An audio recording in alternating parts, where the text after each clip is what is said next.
আমার কাজ আমি নিজে করতেই ভালোবাসি। আমি চেষ্টা করি কেউ আমাকে কাজ দেখিয়ে দেওয়ার আগেই আমার কাজগুলো করে নেওয়ার। কারণ আমার একদমই ভালো লাগে না আমার করা কাজগুলো আমাকে কেউ দেখিয়ে দেবে। নমস্কার, আমি পিয়ালি চলে এসেছি আবার একটা নতুন ভিডিও নিয়ে। আজকের আমার এই ছোট্ট মিনি ব্লগে জানাই সবাইকে অনেক অনেক স্বাগত। এই যে বিছানাটা দেখছো, এটা কিন্তু সবসময় এইরকমভাবে অগোছালো হয়ে পড়ে থাকে। মানে যতক্ষণ আমি কাজ করি ততক্ষণ এই বিছানাটা এইভাবেই অগোছালো হয়ে থাকে। কারণ আমার মেয়ে একদমই গোছানো দেখতে পারে না। যেই আমি একটু গুছিয়ে রাখবো সেই অমনি ওর খেলনাপাতি যেটা সেটা সব কিছু এখানে ছড়িয়ে ছিটিয়ে রেখে দেবে।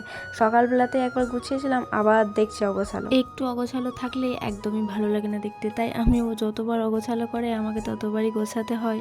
কখনো কখনো একবারে রান্না বান্না করে আমি গোছাই, কারণ এই বারবার রান্না করতে করতে গোছানো আমার পক্ষে সম্ভব হয় না। একেবারে রান্না বান্না সেরে ও আমি বিছানাটা গুছিয়ে নিই, কারণ স্নান করে খাওয়া দাওয়া করে তো ঘুমাবে, তাই সেই টাইমটাই আমাকে ঠিক লাগে। আজকে আমার হাতে বেশ সময় ছিল, তাই এগুলো একটু মোছামুছি করে নিচ্ছি। মাঝে মধ্যে না মুছলে একেবারে ধুলোতে ভরে যায়। আর যেহেতু এখন জল বৃষ্টির দিন, ঝড়ও হয় মাঝে মাঝে, ধুলোটা একটু বেশিই বসছে। আর এখানে দেখো কিসে যেন গর্ত করে দিয়েছে, জানি না। আমি আজকে দেখছি মুছতে মুছতে কোনো পোকামাকড় হবে, তাছাড়া আর কিসেই করবে। আর এখানে আমার শুধু ভাতটাই বাকি আছে হওয়া, বাদ বাকি সব কিছু সবজিপাতি হয়ে গেছে। ভাতটার দিকে হতে হতে ততক্ষণ আমি টেবিলটা পরিষ্কার করে নিই, কারণ এখানে খাওয়া দাওয়া করবে সবাই আবার।